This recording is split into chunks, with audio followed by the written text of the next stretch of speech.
మీకు తెలుసా, amazing facts వారు బైబిల్ కాలేజెస్ కూడా నిర్వహిస్తున్నారు. మీరు ఇంట్లో ఉండి చదువుకొనవచ్చును. ఇవి 27 అద్భుతమైనటువంటి పుస్తకాలతో కూడినవి. వీటి ద్వారా దేవుని యొక్క వాక్యాన్ని మీరు చదువుకొనవచ్చును. ఇవి ఇంగ్లీష్, హిందీ, తమిళ్ అండ్ తెలుగులో కూడా ఉన్నాయి. ఈ బైబిల్ చదువుకోవడం కోసం ఇప్పుడే మీరు మీ పేర్లు నమోదు చేసుకోండి. BibleStudy.AFTV.in ఈ రోజే మీ పేర్లు నమోదు చేసుకోండి. దేవుని పరిశుద్ధ నామమునకు మహిమ కలుగును గాక. క్రీస్తునందు ప్రియులారా, ఈ అంచకాల త్రిదూత వర్తమానం కార్యక్రమానికి మీకందరికీ ప్రేమతో ఆహ్వానిస్తూ ఉన్నాను. అందరూ సంతోషంగా ఉన్నారా? అందరూ బాగున్నారా? దేవుడు బాధల్లో కూడా సంతోషాన్ని ఇస్తాడు, కష్టాల్లో కూడా మనకి ఆనందాన్ని ఇస్తాడు. దేవుడు మన పక్షమున ఉండగా మనకి విరోధి ఎవరు? ఈ సమయంలో ఈ యొక్క సత్యముచే బంధ విముక్తి చెందబడుతున్న అంశభాగములలో గడిచిన వారములలో అనేక విషయాలు మరి సంఘ చరిత్ర నుండి, బైబిల్ ప్రవచన యొక్క పాఠముల నుండి, అలాగే దేవుని యొక్క అంత్యకాలంలో జీవిస్తున్న దేవుని యొక్క ప్రజలకి ప్రవచన పాఠాల సారాన్ని దేవుడు అనేక విషయాలు మనకు తెలియపరుస్తూ వచ్చాడు. మరుగైన సంగతులు, అంతేకాదు నువ్వు నాకు మొరపెట్టుము నేను నీకు ఉత్తరం ఇచ్చేదను, నువ్వు గ్రహింపలేని గొప్ప సంగతులను, కోణమైన సంగతులను నీకు తెలియచేస్తానని దేవుడు ఇర్మీయాకు చెప్పాడు. ఇర్మీయా గ్రంథం 33:3 చదివినప్పుడు అక్కడ దేవుడు మీకు తెలియచేస్తానంటున్నాడు. అవును, మరి ఇప్పుడు దాకా మనం వినలేనివి, ఇప్పుడు దాకా మనము చదవలేనివి, అర్థము కానివి అర్థము చేసేటట్టుగా దేవుడు మనల్ని తన యొక్క ఆ యొక్క గూఢమైన లేకపోతే ఆ మర్మమై ఉన్న అనేక విషయాలు దేవుడి అంచకాలమునున్న తన ప్రజలకు మరి వారి మనోనేత్రాలు తెరిచి వారు హృదయం గ్రహించినట్లుగా, చెవులు వినున్నట్లుగా దేవుడు మనందరినీ తన పరిశుద్ధాత్మ సహాయం చేస్తూ ఉన్నాడు. అందును బట్టి దేవునికి నేను ఎంతగానో కృతజ్ఞతాస్తుతులు, స్తోత్రములు చెల్లిస్తూ ఉన్నాను. అలాగే ఈ కార్యక్రమం కొరకు మీరు ప్రార్థన చేస్తున్నారు చాలా మంది. అందును బట్టి మీకు అందరికీ నా హృదయపూర్వక వందనాలు తెలియజేస్తూ ఉన్నాను. ఈ కార్యక్రమం వీక్షిస్తున్న బిడ్డలు మా కొరకు ప్రార్థన చేయండి అని ఫోన్ల ద్వారా, మరి అలాగే మా ఈమెయిల్ ద్వారా, SMS ద్వారా కూడా మరి వారి పేర్లు రాసి, వారి ప్రాంత పేరు రాసి, వారి అవసరం రాసి మాకు పంపిస్తున్నారు. తప్పకుండా మీ కొరకు మేము ప్రార్థన చేస్తున్నాం.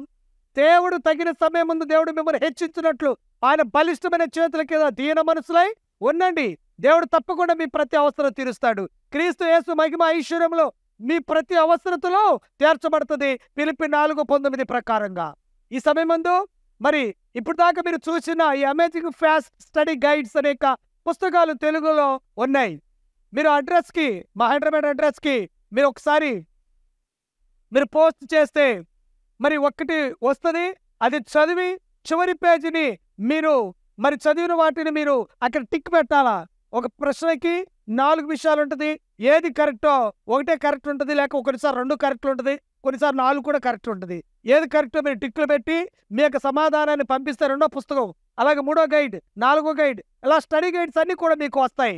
అంతేకాకుండా మీరు చూడగలిగిన వాళ్ళు, తెలుసుకోగలిగిన వాళ్ళు ఆన్లైన్లో కూడా మీరు చదువుకోవచ్చు. కనుక ఇది గొప్ప అవకాశము. దాన్ని మరి తర్జుమా చేయటానికి కానీ, తయారు చేయటానికి కానీ దేవుని యొక్క బిడ్డలు ఎంతగానో శ్రమించి ఉన్నారు. సమయం చాలా తీసుకొని మరి దేవుని కొరకు పరిశుద్ధాత్మ ద్వారా వారు దాన్ని ప్రిపేర్ చేసి ఉన్నారు.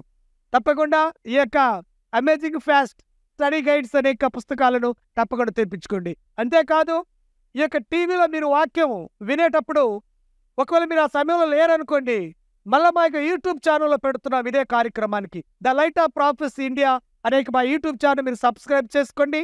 తప్పకుండా మీకు అవి వారము వస్తుంటుంది. తప్పకుండా ఏది మిస్ కాకుండా చూడండి. ఈ సమయం ముందు మరి చిన్న ప్రార్థన చేసుకొని దేవుని యొక్క సన్నిధిలోకి వెళుదాం. ప్రార్థన. ప్రేమ నమ్మకం కలిగిన మా ప్రియ పరలోక తండ్రి, పరిశుద్ధుడైన మా ప్రభువా, మీకే వందనములు, స్తుతులు, స్తోత్రములు చెల్లిస్తూ ఉన్నాం. సమయమందు నాయన తండ్రి, అంచకాల త్రిదూత వర్తమాన కార్యక్రమం ద్వారా ప్రభువా మీకు అనేకమైన విషయాలు మీరు మాకు తెలియజేస్తున్నందుకు మీకు వందనాలు.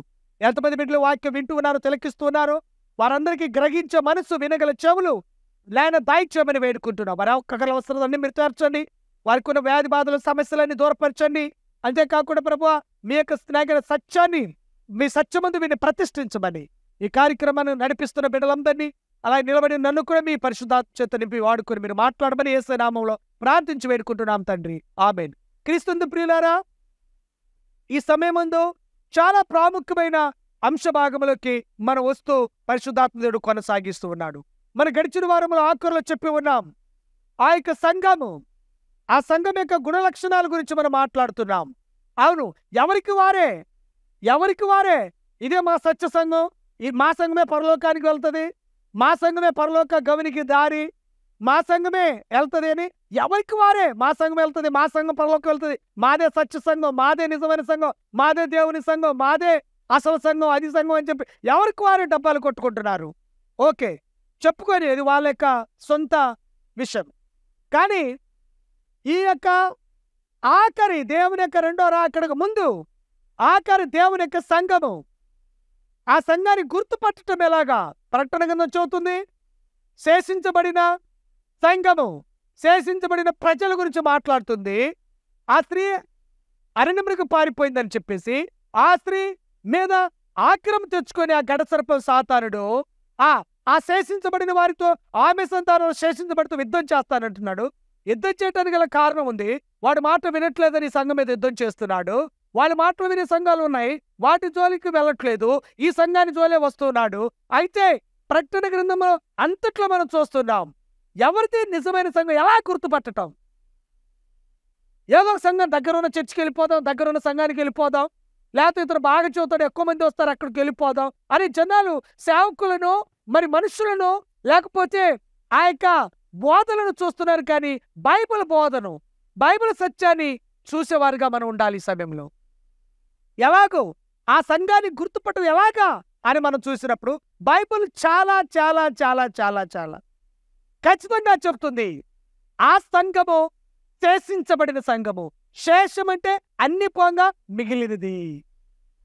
దాని ఇంగ్లీష్లో రెమినెంట్ చర్చ్, అన్ని పోంగా మిగిలింది శేషించబడిన వారు.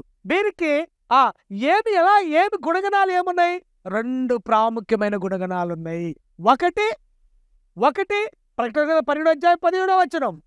ప్రకటన గ్రంథము రెవల్యూషన్ చాప్టర్ 12 వర్స్ 17. ఆ వాక్యం ఏం చెబుతుందంటే, దేవుని ఆజ్ఞలు గైకొనుచు యేసుని గూర్చి సాక్ష్యమిచ్చుచున్న ఆమె సంతానంలో శేషించబడిన వారితో యుద్ధము చేస్తారంటున్నాడు.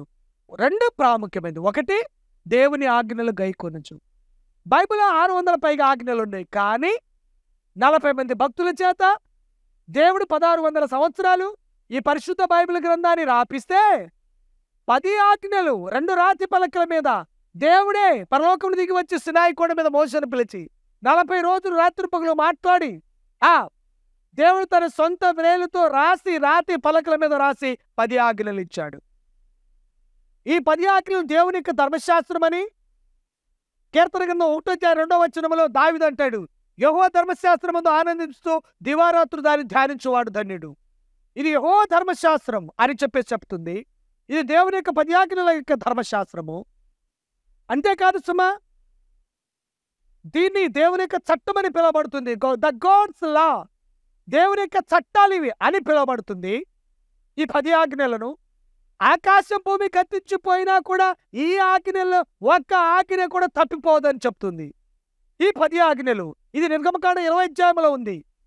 నిర్గమకాండ 20వ అధ్యాయం 1 నుంచి 17 వచనాల వరకు చూస్తే ఈ 10 ఆజ్ఞలు ఉన్నాయి. దాదాపుగా సృష్టి అయిన తర్వాత 2500 సంవత్సరాల తర్వాత మోసే ఈ ఆదికాండ, నిర్గమకాండ, లేవికాండ, సంఖ్యాకాండ, ద్వితీయోపదేశకాండాలు రాశాడు. దానికంటే ముందు ప్రజలు ఉన్నారు, వారికి కూడా దేవుని యొక్క ధర్మశాస్త్రం 10 ఆజ్ఞలు ఇవ్వబడింది. బైబిల్ చెప్తుంది ఆజ్ఞాతిక్రమే పాపం అని చెప్పినప్పుడు ఏదైనా తోటలో అవాదములు ఏం చేశారు? పాపం చేశారు, అంటే ఆజ్ఞను మీరారు. దేవుడు ఆ ఆజ్ఞలు రాసి ఇవ్వక ముందే దేవుడు తన 10 ఆజ్ఞలను మనుషుల యొక్క హృదయం అనే పలకల మీద రాసి పెట్టాడు, ఇచ్చాడు. అందుకనే హేబెల్ను కయను చంపినప్పుడు కూడా ఎందుకు నువ్వు ముఖం చిన్నబొచ్చుకుని ఉన్నావు? నువ్వు సత్క్రియ చేయనిలా వాకిట పాపం పొంచి ఉండను కదా. నరహత్య చేయకూడదని 10 ఆజ్ఞలో ఒక ఆజ్ఞ ఉన్నప్పుడు నువ్వేం చేశావు? నీ తమ్ముడిని నువ్వు చంపావు, అంటే ఆజ్ఞను మీరావు, అంటే పాపము చేశావు. కనుక పాపానికి వచ్చి జీవితం మరణం. అవాదములు నిత్య జీవాన్ని పోగొట్టుకున్నారు. ఆ ఏదైనా తోటలో ఉన్న జీవ వృక్ష ఫలములను వారు తినే అర్హతను పోగొట్టుకుని బయటకు వచ్చేసారు. మరణం వచ్చేసింది. కనుక ప్రియమైన వారలారా, ఈ 10 ఆజ్ఞలు దీని గురించి చాలా మరి గడిచిన వారాల్లో, గడిచిన నెలలో, గడిచిన సంవత్సరాల్లో ఆజ్ఞల గురించి చాలా విషయాలు మా యూట్యూబ్ ఛానల్లో ఉన్నాయి, మీరు చూడవచ్చు. అయితే ఇక్కడ ఈ సంఘము ఏది, ఈ కడవరి సంఘము ఏం చేస్తుంట? దేవుని యొక్క ఆజ్ఞలుగా అయికొంటది. అంటే 10 ఆజ్ఞలు. 10 ఆజ్ఞలు తర్వాత యేసుని గురించి సాక్ష్యం ఇస్తుంది. ఈరోజు సంఘాల్లో చూస్తున్నాం ఆజ్ఞల పట్ల చాలా నిర్లక్ష్యం. మనకు అవసరం లేదు, చేయకపోయినా పర్వాలా. నాకు నేను దాదాపుగా 3000 మంది సేవకులకు బైబిల్ ట్రైనింగ్ క్లాస్ ఇచ్చాను. చాలా మంది అంటున్నారు, బ్రదర్ పాస్టర్ గారు 10 ఆజ్ఞలు అంటే ఒక 5 చేస్తాం, 6 చేస్తాం, 7 చేస్తాం, 2 చేస్తాం, 3 చేస్తాం, 10 6 చేస్తామండి. అలా చేసే వాళ్ళు ఎవరైనా ఉన్నారండి? ఏం కష్టమా అన్న? ఏమైనా కష్టమా, భారమా? అలా కష్టము భారం అంటే దేవుడు ఇచ్చేవాడే కాదండి. మొదటి యోహాను పత్రిక 5:3 ఏం చదువుతుంది? దేవుని ప్రేమించుటే ఆయన ఆజ్ఞలు గైకొనుట, ఆయన ఆజ్ఞలు భారమైనవి కాదు. మరి దేవుడే భారమైనది కాదంటే నువ్వు ఎందుకు భారమైంది అనుకుంటున్నావు? నువ్వు ఎందుకు కష్టం అనుకుంటున్నావు? ప్రియమైన సహోదరి సహోదరుడా, గమనించండి. అయితే దేవుని ఆజ్ఞలు గైకొనొచ్చు, యేసునందు విశ్వాసం ఉంచటం అంటే యేసుక్రీస్తు సొంత రక్షకుడిగా అంగీకరిస్తాం, యేసుక్రీస్తు యొక్క శిలువలో కార్చిన రక్తంలో పాపాలు పోతాయని విశ్వసించటం, యేసుక్రీస్తు ప్రభుని నోటితో ఒప్పుకొని ఆయన మృతుల నుండి తిరిగి లేచాడని హృదయం మీద విశ్వసించడం వల్ల నువ్వు రక్షించబడతావు. అంటే యేసుక్రీస్తు యొక్క రక్షణ సాక్ష్యము, యేసుక్రీస్తే లోక రక్షకుడని సంఘానికి ప్రజలకి చెప్పటం, ఆజ్ఞల గురించి చెప్పటం, ఆజ్ఞలు ఆచరిస్తూ మళ్ళీ యేసుక్రీస్తు నమ్మటము, యేసుక్రీస్తు సాక్ష్యం ఇతరులకు చెప్పటం. 2 గుణగణాలు ఉంటాయంట. ఏ సంఘములో 10 ఆజ్ఞలు పాటిస్తారో, ఏ సంఘములో యేసుని గురించి సాక్ష్యం ఇస్తారో ఆ సంఘమే శేషించబడిన సంఘము, ఆ సంఘమే 7వ దిన సంఘము, ఆ దినమే 7th డే అడ్వెంటిస్ట్ సంఘము. ఈ 7th డే అడ్వెంటిస్ట్ సంఘం కాకుండా ఇంకా చాలా సంఘాలు, వీటి నుంచి బయటకు వచ్చిన చాలా సంఘాలు ఉన్నాయి. అవన్నీ కూడా 7వ దిన సంఘము సబ్బాతుని పాటిస్తున్నాయి, క్రీస్తుని ప్రకటిస్తున్నాయి. అంటే 7వ దిన సంఘం ఏదైతే ఉందో 7th డే సంఘం, ఈ సంఘము దేవుని యొక్క వాక్యం మీద ఇది ఆఖరులో వచ్చింది, చివరిలో వచ్చింది. వచ్చి 160 సంవత్సరాలు అయితే 1500 పైగా సంవత్సరాలు లోకమంతటా మరి ఆ యొక్క రాజ్యాధికారం మతాధికారం చేసిన సంఘము, అనేకమైన సంఘాలు రాజ్యాన్ని పరిపాలన చేసిన రోమన్ కాథలిక్ చర్చ్ తర్వాత సెకండ్ ప్లేస్ 160 సంవత్సరాల క్రితం వచ్చింది. దానికంటే చాలా సంఘాలు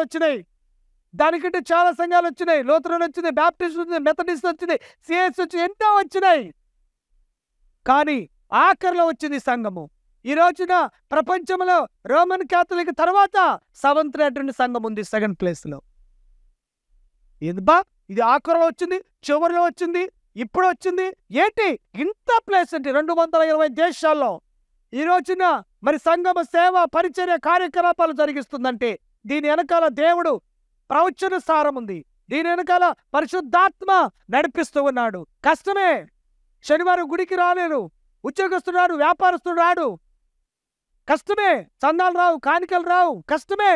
అయినా కూడా దేవుడు తన సంఘాన్ని పోషించి తన సంఘ అవసరతలు తీర్చి, ఎందుకంటే సంఘమే యేసుక్రీస్తే సంఘమునకు శిరస్సై ఉన్నాడు, యేసుక్రీస్తే సంఘాన్ని పోషించువాడు, యేసుక్రీస్తే సంఘాన్ని బలపరచువాడు, యేసుక్రీస్తు వారే ఆ సంఘానికి నాయకుడు, కాపరి. కనుక ఈ కడవరి కాలములలో ప్రపంచమంతా కూడా దాదాపుగా 17 మిలియన్ల పైగా ప్రజలు ఈ రోజున దేవుని యొక్క సబ్బాతును, దేవుడు 7వ దిన సంఘాన్ని విశ్వసించి నమ్మి బాప్తిస్మ పొంది సంఘంలో చేర్చబడుతున్నారు, ఈ ప్రవచన సారాన్ని తెలుసుకుంటున్నారు.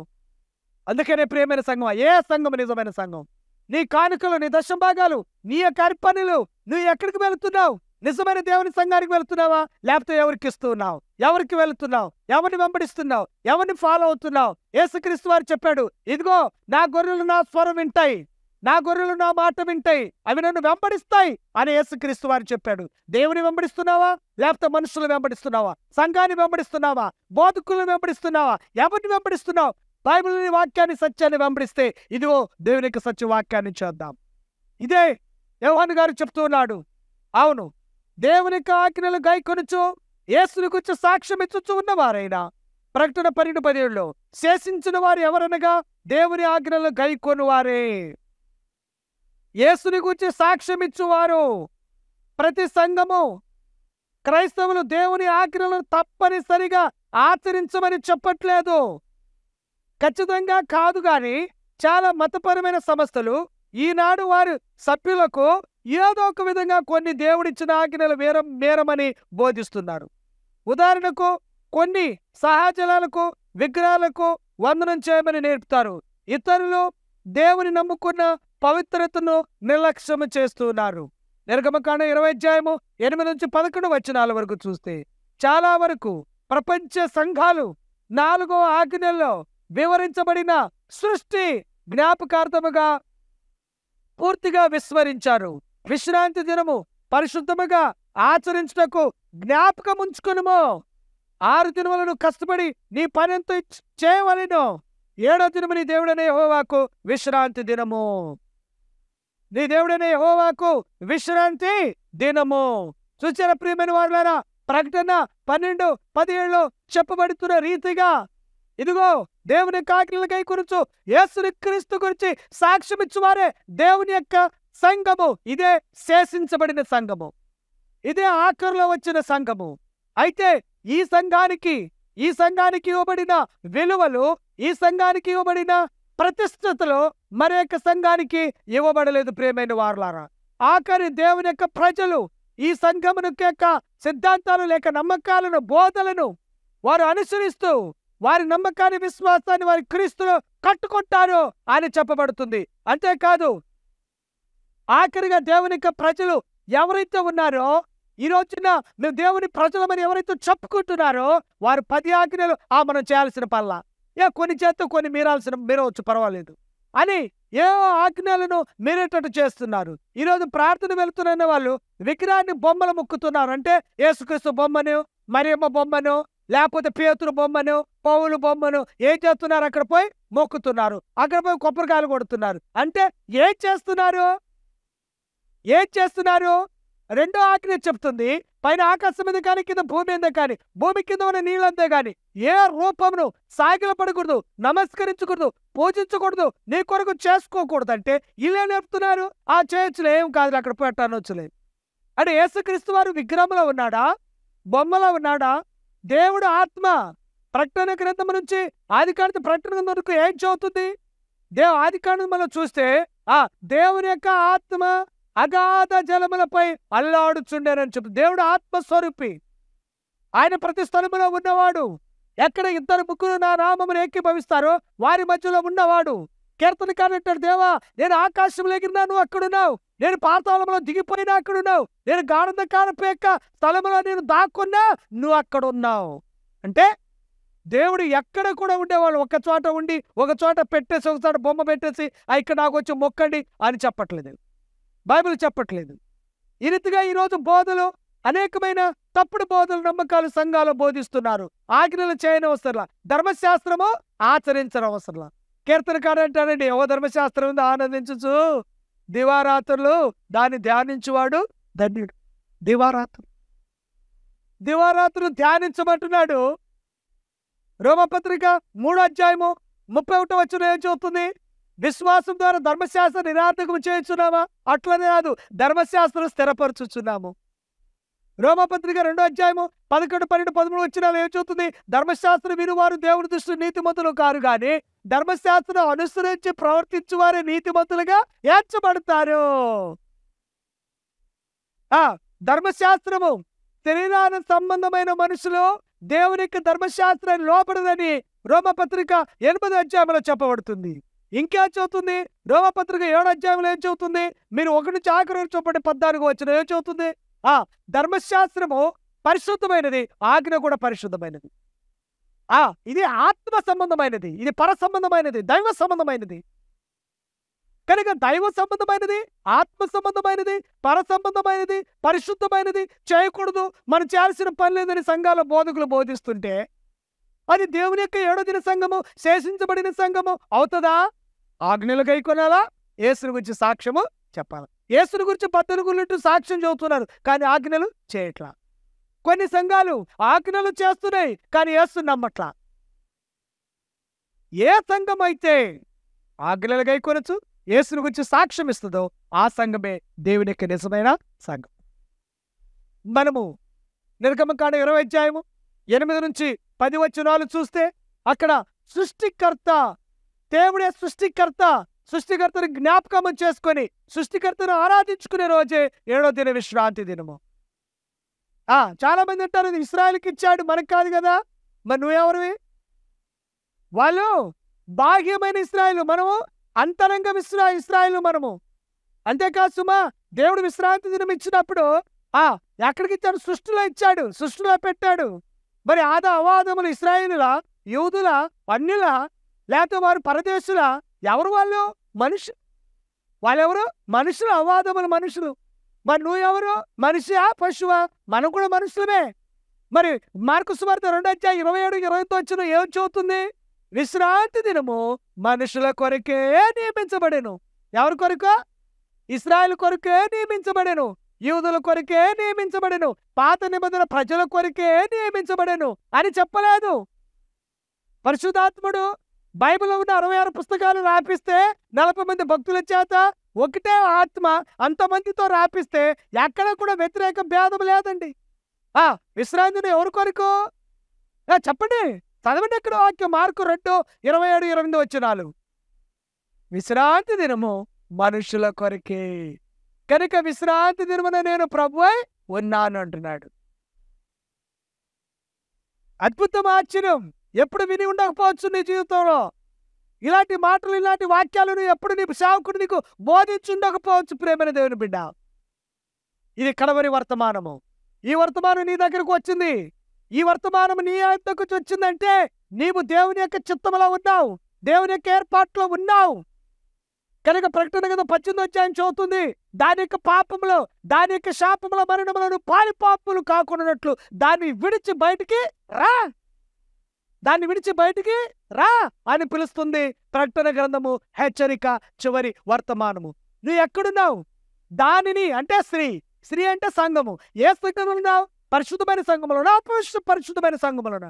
గడిచిన వారాల్లో మనం చూసాం, సూర్యుని ధరించుకొని తెల్లని వస్త్రాలు వేసుకొని ఉన్న స్త్రీ, ఇంకోటి చేతుల మధ్య సీసను పట్టుకొని ఆ యొక్క గడసర్పం మీద కూర్చున్న స్త్రీ మద్యము తాగుతూ భూనివాసులందరినీ మత్తులుగా చేస్తుంది ఆ స్త్రీ. అంటే అది కూడా సంఘమే. భూనివాసులందరినీ మత్తులుగా చేయటం అంటే పాపంలో పడేయటం, ఆజ్ఞ అతిక్రమంలో పడేయటం, మోసం చేయటం అనమాట. మోసాలందరూ కూడా భూనివాసులు పడిపోతున్నారు. కానీ ఈ యొక్క స్త్రీ తెల్లని వస్త్రాలు వేసుకొని, తలలో కిరీటం వేసుకొని, సూర్యుని ధరించుకొని ఉన్న ఈ స్త్రీ పరిశుద్ధ సంఘపు, అంటే పరిశుద్ధ సంఘము. మరి నువ్వు ఏ సంఘములో ఉన్నావు? ఏ సంఘానికి వెళుతున్నావు? ఏ సంఘం యొక్క ఆచారంలో ఉన్నావు? ఒకవేళ నువ్వు తప్పుడు సిద్ధాంతాలు, తప్పుడు ఆరాధనలు, బైబిల్ లేని ఆరాధన ఉంటే దాన్ని విడిచిపెట్టి బయటికి రా, 7వ దిన సంఘములకి రా. దేవుడు సంఘంలో పిలుస్తున్నాడు. యేసుప్రభువు చెప్పాడు, నా దొడ్డిలో గొర్రెలు ఉన్నాయి, వేరే దొడ్డిలో కూడా నాకు కొన్ని గొర్రెలు ఉన్నాయి, వాటిని కూడా నేను తోలుకొని వస్తానని చెప్పాడు. అంటే తన సంఘములో, తన సత్యములో, తన బైబిల్ ఆరాధనలో, తన సృష్టికర్త సబ్బాతు ఆరాధనలో వేరే సంఘాల్లో ఉన్న వేరే దొడ్డిలో ఉన్న గొర్రెలు కూడా నేను తీసుకొని వస్తానన్నాడు. నేను కూడా ఒకరోజు ఆ దొడ్డిలో ఉన్నా, ఒకరోజు నేను ఆ సంఘములోనే ఉన్నా.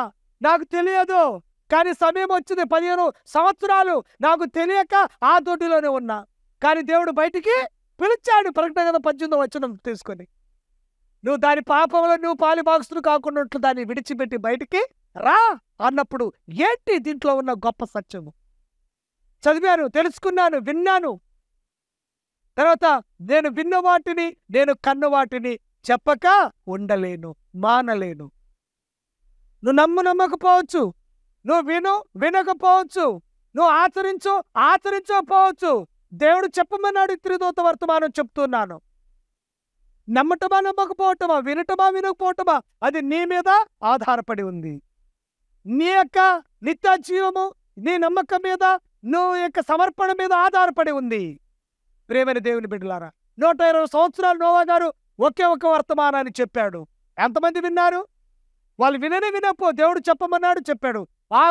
అప్పుడున్న ప్రజలందరికీ నోవావు ఒక సాక్షిగా నిలబడ్డాడు. ఎవరు కూడా సాకులు చెప్పటానికి లేదు. ఎవరు కూడా మాకెందుకు చెప్పలేదు, చెప్తే మేము తెలుసుకునే వాళ్ళం కదా, మేము చేసేవాళ్ళమే కదా, మేము వచ్చేవాళ్ళమే కదా, మేము ఆచరించే వాళ్ళమే కదా, ఇదిగో మమ్మల్ని వీళ్ళు మోసం చేశారు, మాకు ఎందుకు చెప్పలేదు ప్రభువా అని రేపు నువ్వు దేవుని అడుగుతావు. అందుకనే దేవుడు తన సేవకులను పంపుతున్నాడు.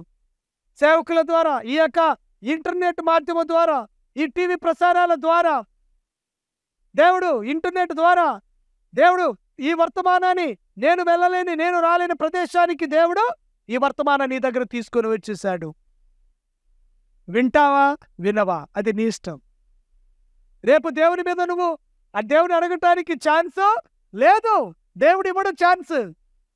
నా సేవకులు పంపించాను కదా, నా సేవకుడు తోలాను కదా, మాట్లాడాడు కదా, నువ్వు ఎందుకు నమ్మలేదు? అప్పుడు దేవుడు ఆకాశం ఆలకించుము, భూమి చేయకుము, సాక్షులు పెడతాడు ఆకాశాన్ని భూమిని. చూసారా? యెషయా గ్రంథం 1:2 చదవండి. ఆకాశం ఆలకించుము, భూమి చేయకుము, నేను పిల్లలు పెంచి గొప్పవారుగా చేసింది, వారు నా మీద తిరగబడి ఉన్నారు. ఎత్తుతోనే కామందు నెరుగును, గాడిద తన సొంత వారిని దొడ్డి తెలుసుకును. కానీ నా జనులు నా దొడ్డి తెలుసుకోవట్లా. ఆయన దొడ్డికి రండి. 7వ దిన సంఘము, సబ్బాతు సంఘము, శేషించబడిన సంఘము, నీ పాపములను ఒప్పుకొని విడిచిపెట్టుకొని ఆయన సంఘములో చేరి ఆయన ఆరాధిస్తూ ఆయన ఆజ్ఞలకు విధేయతలు ఉంటూ మారు మనసు పొంది ఆయన రాకడ కొరకు సిద్ధపడు. దేవుడి కొద్ది మాట దేవుడు దీవించును గాక. ఆమేన్. కళ్ళు మూసుకొని ప్రార్థన చేద్దాం. ప్రేమగల తండ్రి, పరిశుద్ధుల మా ప్రభువా, మీకు వందనాలు. ఇంతవరకు ఎంతమంది బిడ్డలు ఈ వాక్యం వింటున్నారో వారి కుటుంబాలు, వారి ఉదయాలను వారి సత్యములకి నడిపించమని వేడుకుంటున్నాం ప్రభువా. ఎవరైతే మాకు ఇది వద్దు, ఇది కాదు అని అనుకుంటున్నారో, రేపు తీర్పు తీర్చున్నప్పుడు అవే సాక్షులుగా ఉంటాయి అని చెప్పినాడు తండ్రి. వారికి అవసర హక్కులను మీరు తీర్చండి. షూటింగ్, ఎడిటింగ్, టెలికాస్ట్ చేస్తున్న బిడ్డలు దీవించండి. స్పాన్సర్లు మీరు దీవించండి. నిలబడి ఉన్న వట్టి వాడికి నిలబెట్టుకుని మీరు మాట్లాడేందుకు మీకు వందనాలు చెల్లిస్తాం. యేసయ్య నామములో ప్రార్థించి వేడుకుంటున్నాం తండ్రి. ఆమేన్. అందరికి వందనాలు. ఈ కార్యక్రమం మరలా మనం కలుసుకుందరు. పరిశుద్ధాత్మ దేవుడు మనకు తోడై నడిపించబడును గాక. ఆమేన్.